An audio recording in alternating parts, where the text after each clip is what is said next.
Hi guys and welcome back. So I just want to apologize first off that this mic recording is very iffy. Mainly what's going on is I am in a transitionary period of getting a new mic.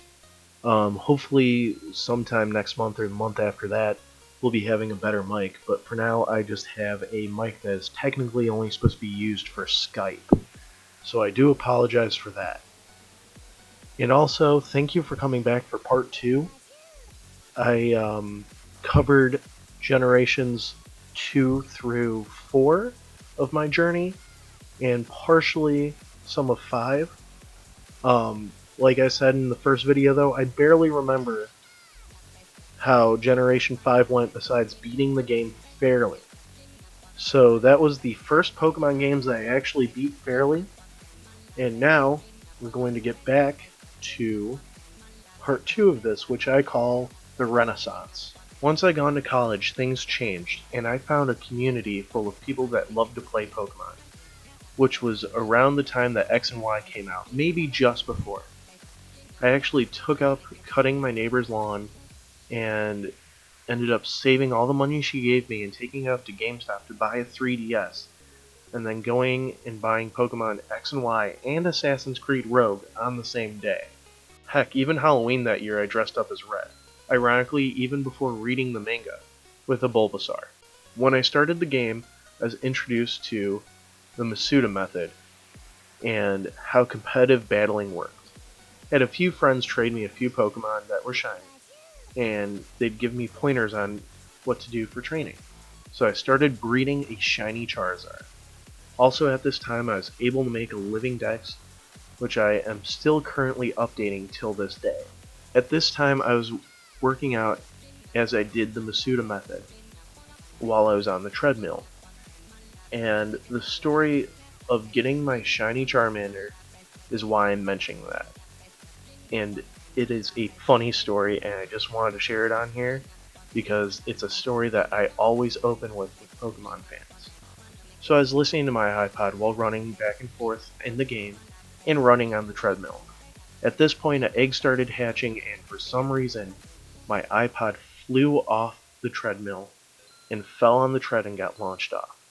I pulled the emergency stop and grabbed my iPod and then turned around, and the egg that hatched was a shiny Charmander. I named it Sasha. Also during this time, I started breeding a team for the inevitable Gen 3 remix. The team I ended up with was a shiny Fennekin, a shiny Riolu, a shiny Metagross, and extra slots for Kyogre and whatever starter I'd choose, which was most likely going to be Blaziken, let's be honest. That was the team I used to beat that game as well. After beating both Omega Ruby and Alpha Sapphire, Sun and Moon came out. It did take me a little while to play through Omega Ruby. You guys probably understand this, especially with Sword and Shield just coming out. When you beat one game that is exactly like the other one after the other, you kind of don't have enough reasoning to go and play the game the same passion that you did on the first game. Afterwards, I decided to start focusing on Pokemon Sun and completing the living dex there. So I just moved the Pokemon that I had over and then moved a few, or caught the other ones.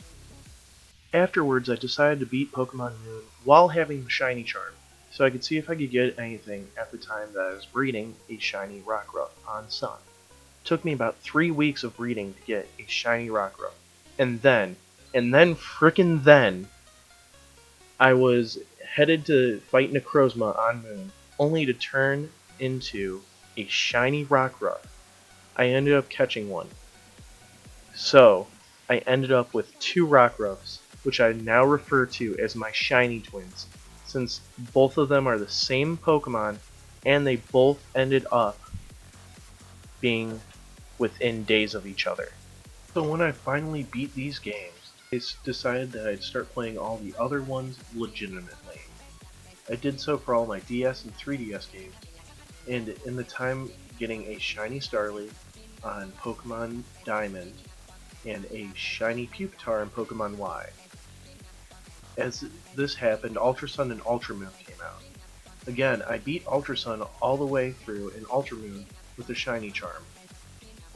I tried to do this so it could make my second playthrough a lot more interesting and fun. Currently I'm working on the Virtual Console games right now with Pokemon Crystal. Now we're to the last 6 months before deciding to use this channel. I did skip a lot here and there, but the script is looking rather long, and like I said, it's probably, and I just want to share more stuff about specific fun times, and maybe go into some detail on some of the stuff I mentioned here. But now, it's time for the Switch. So for the longest time I was refusing to get a Switch, and refusing to play Pokemon Let's Go, because I thought that wasn't part of the actual mainline series, and that they'd never go into Pokemon Bank or whatever came out next, which was Pokemon Home. Then, when Home was finally announced, I figured I'd get a Switch and get them for Sword and Shield, but also play the Let's Go games in the time being. So at my graduation party, my present from my parents was a Switch with Pokemon Let's Go Pikachu, which I celebrated getting that by getting a Build-A-Bear Pikachu. Mickey, as I mentioned earlier, and I beat it in a week. Then I got Let's Go Eevee and did the same thing then. After a while, I finally got caught up with all the DS games, and in that time, Pokemon Sword and Shield came out. I got Pokemon Sword first, and beat it by Christmas Eve, then getting Shield the next day, beating it basically in a week or so. So now what? I bet you're wondering. Well, as you know, I started working on this channel, and I'm working on truly making a competitive team. I'm about halfway done as of recording this video, and finally, I'm ready for Crown Tundra and Armored Island. Thank you guys so much for watching. I hope you enjoyed this, and guess what? By the time this video is out, I will most likely have a Twitter account. So follow me on Twitter and Instagram, as well as, always, like, comment, and subscribe.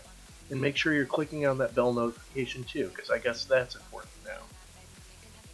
Also, if any Poketubers are watching this, or if you have any connections to Poketubers, make sure you share this out so that way they can feel compelled to do something like this too.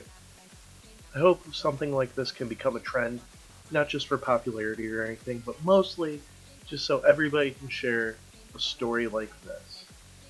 So thank you, Poke fans, and as always, remember, we're all trainers on the inside.